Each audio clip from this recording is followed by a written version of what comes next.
એટલે તો આ જે કંપની છે એ કંપનીની એક કંપનીની તાનાશાહી કચ્છમાં નથી ચાલતી. કચ્છમાં જેટલી પણ કંપનીઓ છે આવી જ રીતે તાનાશાહી કરે છે, એને મન ફાવે તેમ કરે અને ક્યાંક ને ક્યાંક પોલીસને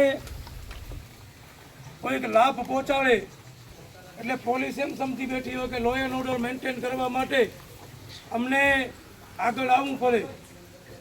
પોલીસની જવાબદારી છે, પોલીસ પ્રજાનો સર્વન્ટ છે અને પોલીસ પ્રજાની નોકર છે.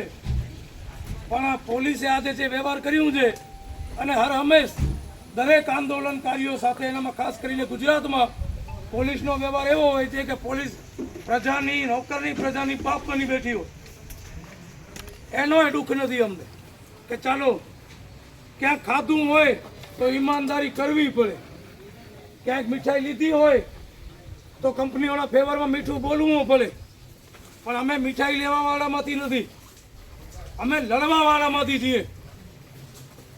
આજે જખાઉમાં અર્ચન કંપનીના વિરોધમાં આપણી લડાઈ છે રોજગારીની, આપણી લડાઈ છે આપણા પરિવારની, આપણી લડાઈ છે આપણા બાળકોની, આપણી લડાઈ છે ઘરમાં રોટલો બને એની, આપણી લડાઈ છે આપણો બાળક સારી સ્કૂલમાં ભણે, અભ્યાસ કરે એની, આપણી લડાઈ છે આપણા ભવિષ્યની. કંપનીને આજથી દોઢ મહિના પહેલે લેખિતમાં અરજી આપી હતી કે ભાઈ 10 વર્ષ જૂના લોકો છે એને તમે કાયમી કરો અને એ કાયદેસર છે, ખોટી માંગ નથી. તમે નહીં કરો તો અમને આંદોલન કરવું પડશે. કંપનીએ કોઈ જાતનો જવાબ આપ્યો નથી. આજે ન છૂટકે આંદોલન કરવું પડ્યું અને કંપનીએ પોલીસને આપણી સામે રાખી, આપણા બધાને ડિટેન કરીને જખાઉ પોલીસ સ્ટેશનમાં લઈ આવ્યા. હવે એની વચમાં એક એવો બનાવ બન્યો, બંદોબસ્તમાં આવેલા વાયોર પોલીસ સ્ટેશનના PSI ડાંગર, જે પોતે માનસિક છે, ખરેખર એમને મગજની દવા લેવાની જરૂરત છે ડાંગર સાહેબને.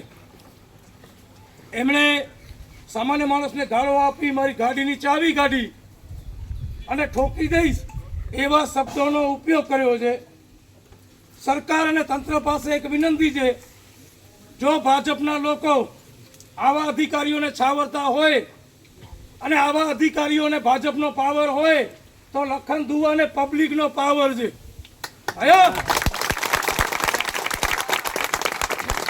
ભાજપની સરકાર હોય કે કોંગ્રેસની હોય કે ફલાણી સરકારો, મને કોઈથી ફરક નથી પડતો. પબ્લિકથી મોટો પાવર આ દેશમાં કોઈ સરકારનો પણ નથી. અને સમય ઉપર આ સરકારને ખેડૂતોએ બતાવ્યો છે, સામાન્ય માણસોએ બતાવ્યો છે, સરકારી કર્મચારીઓએ બતાવ્યો છે, શિક્ષકોએ બતાવ્યો છે, ડોક્ટરોએ બતાવ્યો છે કે પબ્લિકથી મોટો પાવર સરકાર પાસે નથી. સરકારને ચૂંટવાવાળા અમે લોકો છીએ, પબ્લિક છે. અમારા ટેક્સમાંથી આ PSI ડાંગર જેવાનો પગાર જાય છે. અર્ચણ કંપનીમાંથી પગાર નથી આવતો આનો, અમારા ટેક્સમાંથી પગાર મળે છે આ ડાંગરને. અને એ કહેતો હોય ઠોકી નાખશું તો ભાઈ તારામાં હિંમત હોય તો 50 વખત કીધું, આજે કહું છું મારા ઉપર ફરિયાદ કર અને મને ઠોકીને બતાવ તો હું કહું કે નહીં ખરેખર તું અધિકારી છો. આ તારાથી નહીં થાય, કારણ ખાલી તને બફાટ કરતા આવડે છે, કરતા નથી આવડતું.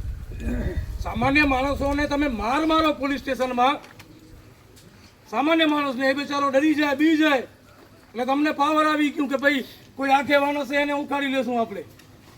કરીને બતાવને જો તારામાં પાવર હોય તો. આજે ઉપલા અધિકારીઓ જોડે મારી વાત થઈ છે, એ લોકોએ કીધું છે કે ડાંગર સાહેબે જે કર્યું છે એમને સજા મળશે.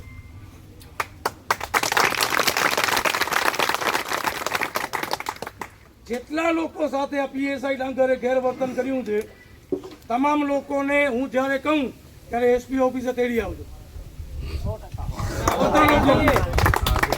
જો મારા જેવા વ્યક્તિની ગાડી ચાવીની ગાડી કાઢી શકતો હોય, મને તો ખબર નથી, અને વિડીયોમાં મેં જોયું કે હું તોડી નાખીશ ને ઠોકી નાખીશ ને એવી ભાષાનો ઉપયોગ મારી સામે જો કરી શકતો હોય તો આ સામાન્ય માણસો સાથે શું કરે? મારી નાખે.